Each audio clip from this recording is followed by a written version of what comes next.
ایسا لگ رہا تھا کہ اس جنگ کو بند کرنے کی طرف قدم اٹھایا جا رہا ہے اور جنگ بند ہو سکتی ہے. یہ جنگ تھوڑی سی مطلب اس کے اندر جو شدت آ گئی ہے اس شدت میں کسی طرح کی کوئی تھوڑی سی نرمی آ سکتی ہے، لیکن ایسا لگ نہیں رہا ہے.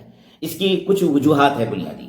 ان بنیادی وجوہات میں سے ایک بنیادی وجہ یہ ہے کہ ٹرمپ کے سلسلے میں یہ خبر آ رہی ہے کہ ایپسٹین فائلز میں جو ان کے کچھ فائلز چھپے ہوئے ہیں ذاتی طور پر، چونکہ وہ اسرائیل کے ہاتھ لگ گئے ہیں اور ایپسٹین جو تھے، جیفری ایپسٹین، وہ اسرائیل کے ایجنٹ تھے، موساد کے ایجنٹ تھے، اور اسرائیل نے ہی مل کر کے یہ سارے کام ان سے کروائے ہیں. ورنہ ایک غریب ٹیچر کئی ملین ڈالر کا مالک ہو جائے، ایک جزیرے کا مالک ہو جائے، یہ ناممکنات میں سے تھا. حکومت کی ہاتھ تھی اس کے پیچھے.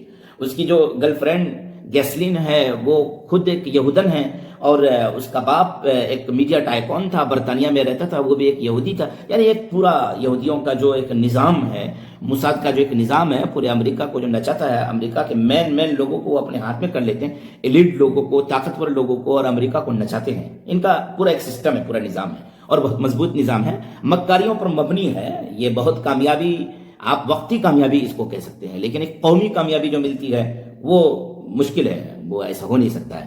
اگر ٹرمپ کا کوئی فائل پھر ریلیز ہونے والا تھا، تھوڑا سا ایک میسج چھوڑا گیا تھا، اور کوئی اس کی خفیہ فائل ہے وہ ریلیز ہونے والا تھا. اس وجہ سے اب اس جنگ کو مزید آگے کھینچا جائے گا. یعنی ان سے کہا گیا ٹرمپ سے، ٹرمپ مکمل دباؤ میں ہے، جس طریقے سے اور بھی ملکوں کے پی ایم اور بھی ملکوں کے پردھان منتری دباؤ میں ہیں، اسی طرح ٹرمپ صاحب دباؤ میں ہے. اب ان سے یہ کہا گیا کہ ابھی جنگ ونگ کچھ بند نہیں ہونا ہے، ہماری بھی حفاظت کرو، اسرائیل نے کہا ہے، اور جنگ بھی کرو. لہذا رات کو امریکہ نے ایران کے خرق جزیرہ پر حملہ کر دیا ہے. ایران کا یہ خرق جزیرہ ایران کا بہت حساس جزیرہ ہے، حساس آئس لینڈ ہے. یہ ایسا آئی لینڈ ہے ان کا کہ یہاں پر ان کے بہت سارے ہتھیار وغیرہ کے کارخانے وغیرہ تو ہیں ہی، ہتھیار وغیرہ تو بنتے ہی ہیں، لیکن ایران کا 90% تیل یہاں سے آتا ہے.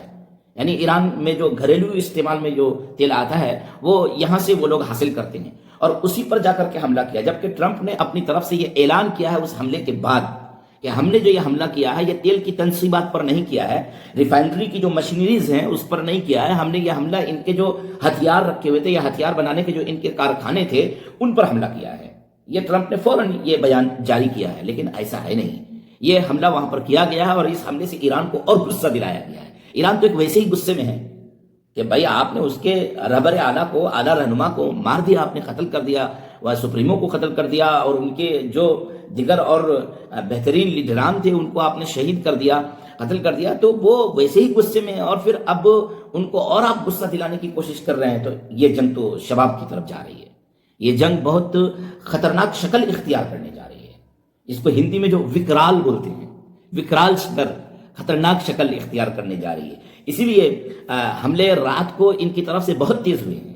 ایران کی طرف سے ایران نے جو حملے کیے ہیں وہ 43ویں لہر تک وہ حملے تھے، اس کے بعد 44، 45، 46، 47، 48ویں لہر تک انہوں نے حملے کیے ہیں. رات کو 5 بار یا 6 بار انہوں نے حملے کیے ہیں. حملوں کی کچھ تفصیلات ہے وہ میں پڑھ کر کے سنا دیتا ہوں کہ حملے انہوں نے کہاں کیے، اور بہت شدید حملے. میں وہ فوٹوز انشاءاللہ آپ حضرات کو دے دوں گا، دیکھ لیجئے گا، چونکہ ویڈیوز ہم باضابطہ وہ چلا نہیں سکتے ہیں. ویڈیوز اگر چلائیں گے تو آبجیکشن آ جاتا ہے. وہ فوٹوز ہم دے دیں گے انشاءاللہ. کہ اسرائیل کے نیوز 12 کے اعتبار سے ان کا یہ کہنا ہے کہ اسرائیل کے مقام لد پر، مقام لد وہ جگہ ہے جہاں پر دجال نکلے گا، دجال کو مارا جائے گا. دجال کا پیچھا حضرت عیسیٰ علیہ السلام کریں گے، اور اسی لد کے مقام پر جا کر کے اس کو پکڑیں گے اور یہاں پر اس کو قتل کریں گے. تو وہاں پر حملہ ہوا ہے، آگ کی لپٹیں وہاں سے اٹھ رہی ہیں. اسرائیل کے النقب کے علاقے میں جو جنوب میں واقع ہے وہاں پر حملہ ہوا ہے. تل ابیب کے قریب ریشون کے علاقے میں حملہ ہوا ہے. یہ میزائل جا کر کے گرے ہیں، بڑے بڑے میزائل ان کے جا کر کے گرے ہیں. بئر الصبا میں، تیتوم میں، اسرائیلی ایئر فورس کے بیس پر، اور کومالا میں، کریات شمونہ میں، الخزیرہ میں، حیفا میں، ان تمام جگہوں پر ایران کے حملے ہوئے ہیں. اسرائیلی فوجی انٹیلیجنس کے مراکز پر کو ٹارگٹ کیا گیا ہے، اور پورا تل ابیب بالکل دھوئیں کے زد میں ہے، کالے دھوئیں کے زد میں ہے. تل ابیب پر بہت زبردست اور بہت خطرناک حملے آج رات کو کیے گئے ہیں. یہ جو حملے انہوں نے غصے میں آ کر کے کیے ہیں وہی اس جزیرے پر، اس آئس لینڈ پر حملہ کرنے کے بدلے میں. اور اسی طریقے سے ان کے ایک بینک پر حملہ کیا گیا تھا، تو دبئی کے بینک پر بھی انہوں نے حملہ کر دیا ہے. یہ بہت خطرناک صورتحال اختیار کیا جا رہا ہے. ان حملوں کا نام انہوں نے رکھا تھا یا صادق الوعد اور یا آخر الزمان. یہ دو نام سے انہوں نے یہ حملے کیے ہیں. جو اس میں میزائل استعمال کیے گئے تھے وہی خرم شہر، خیبر شکن، فتح، عماد، قدر اور شاہد ڈرون وغیرہ استعمال کیے گئے ہیں. ان لہروں کے ذریعے جو حملے ہوئے ہیں وہ عراق کے اربل ایئرپورٹ پر بھی حملہ ہوا ہے، مشرق وسطیٰ میں جو حملے ہوئے ہیں، بلکہ عراق میں امریکہ کا جو ایمبیسی ہے اس پر حملہ ہوا ہے اور بری طرح حملہ ہوا ہے. میں وہ فوٹوز شیئر کر دوں گا. دبئی کے انٹرنیشنل فائنینشیل سینٹر پر ایران کا حملہ ہو گیا ہے، یعنی وہ بینک پر.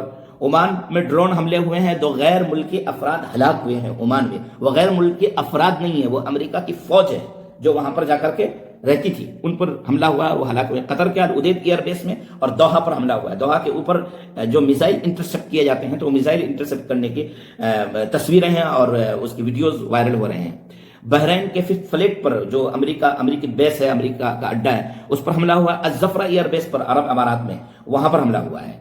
اور ایران پر انہوں نے واپس جو حملہ کیا ہے وہ بہت خطرناک ہے، اور ایران نے اس کا بالکل بدلہ لینے کا پورا عزم کر لیا ہے. اور ایک اور خبر یہ آ رہی ہے کہ $10 ملین کا انعام رکھا گیا ہے اس آدمی کے لیے جو اس بات کی خبر دے کہ مجتبی خامنئی صاحب کہاں رہتے ہیں. یعنی آپ سننے والوں میں سے بھی کوئی اگر امریکہ کو فون کر کے یہ خبر دے دیں کہ مجتبی خامنئی صاحب فلاں گھر پہ فلاں مقام میں چھپے ہوئے تو ان کو $10 ملین دیا جائے گا، یہ اتنے ڈرے ہوئے رہتے ہیں. یہ اپنے پیسوں کا استعمال، اپنی طاقت کا استعمال. بھائی مجتبی خامنئی کے بارے میں تم ہی یہ بار بار اعلان کر رہے ہو کہ ان کے پیر میں زخم ہے، ان کے چہرے پہ زخم ہے اور وہ ہاسپٹلائز ہیں، وہ ایڈمٹ ہیں. تم کہہ رہے ہو، ایران تو کہہ نہیں رہا ہے. ایران تو کہہ رہا ہے کہ ہم نے ان کو اپنا رہبر اعلیٰ منتخب کر لیا ہے، اپنا خلیفۃ المسلمین للشیعہ منتخب کر لیا ہے. تم کہہ رہے ہو کہ وہ بالکل ہلاک ہونے کے قریب ہے اور بہت بیمار ہے، تو پھر اس کو مارنے کے لیے پریشان کیوں؟